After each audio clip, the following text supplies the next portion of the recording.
Voices of Spring. Mine is an obstinate penchant for nature in all her moods and forms, a satisfaction with whatever is hers. And what shall this be named? A weakness or a virtue?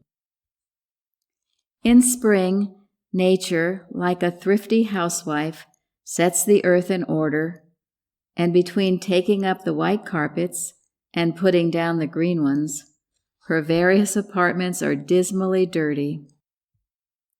Spring is my sweetheart, whose voices are sad or glad, even as the heart may be, restoring in memory the sweet rhythm of unforgotten harmonies, or touching tenderly its tearful tones. Spring passes over mountain and meadow, waking up the world, weaving the wavy grass, nursing the timid spray, stirring the soft breeze, rippling all nature in ceaseless flow, with breath all odor and cheek all bloom. Whatever else droops, spring is gay. Her little feet trip lightly on, turning up the daisies, paddling the watercresses, rocking the oriole's cradle, challenging the sedentary shadows to activity, and the streams to race for the sea. Her dainty fingers put the fur cap on Pussy Willow, paint in pink the petals of arbutus, and sweep in soft strains her Orphean lyre. The voice of the turtle is heard in our land. The snowbird that tarried through the storm now chirps in the breeze. The cuckoo sounds her invisible lute, calling the feathered tribe back to their summer homes. Old robin, though stricken to the heart with winter snow, prophesies of fair earth and sunny skies. The brooklet sings melting murmurs to merry meadows. The leaves clap their hands, and the winds make melody through dark pine groves. What is the anthem of human life? Has love ceased to moan over the new-made grave? And, looking upward, does it patiently pray for the perpetual springtide, wherein no arrow wounds the dove? Human hope and faith should join in nature's grand harmony, and, if on minor key, make music in the heart. And man, more friendly, should call his race as gently to the springtide of Christ's dear love. St. Paul wrote, "Rejoice in the Lord always." And why not, since man's possibilities are infinite? Bliss is eternal, and the consciousness thereof is here and now. The alders bend over the streams to shake out their tresses in the water mirrors.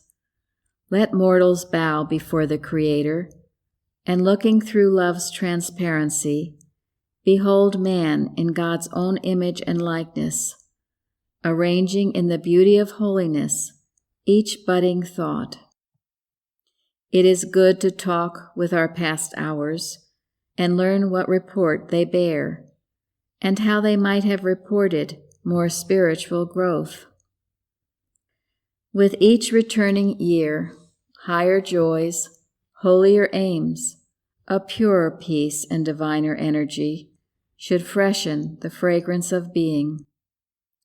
Nature's first and last lessons teach man to be kind, and even pride should sanction what our natures need. Popularity, what is it? A mere mendicant that boasts and begs, and God denies charity. When gentle violet lifts its blue eye to heaven, and crown imperial unveils its regal splendor to the sun, when the modest grass, inhabiting the whole earth, stoops meekly before the blast, when the patient corn waits on the elements to put forth its slender blade, construct the stalk, instruct the ear, and crown the full corn in the ear. Then are mortals looking up, waiting on God, and committing their way unto him, who tosses earth's mass of wonders into their hands.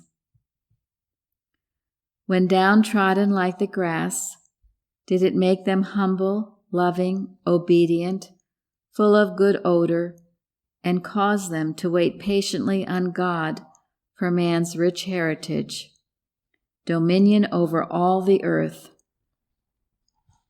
Thus, abiding in truth, the warmth and sunlight of prayer and praise and understanding will ripen the fruits of spirit, and goodness will have its springtide of freedom and greatness.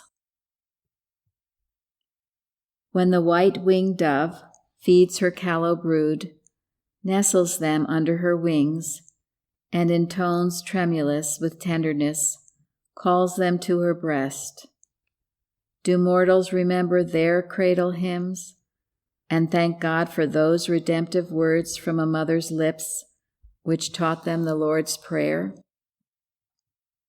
O gentle presence, peace and joy and power, O life divine that owns each waiting hour, thou love that guards the nestling's faltering flight, keep thou my child on upward wing tonight.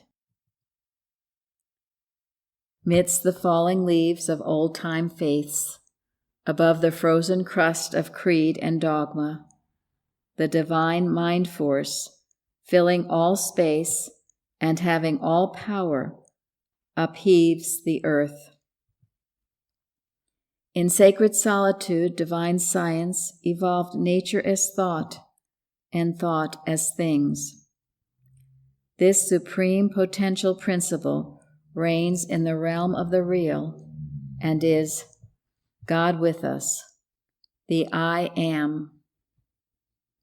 As mortals awake from their dream of material sensation, this adorable, all-inclusive God and all earth's hieroglyphs of love are understood, and infinite mind is seen kindling the stars, rolling the worlds, reflecting all space and life, but not life in matter.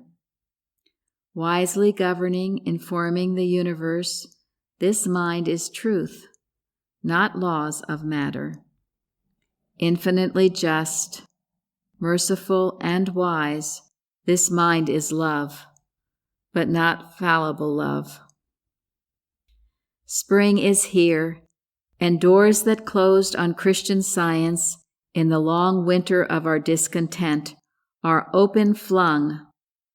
Its seed time has come to enrich earth and enrobe man in righteousness. May its sober-suited autumn follow with hues of heaven, ripen sheaves, and harvest songs.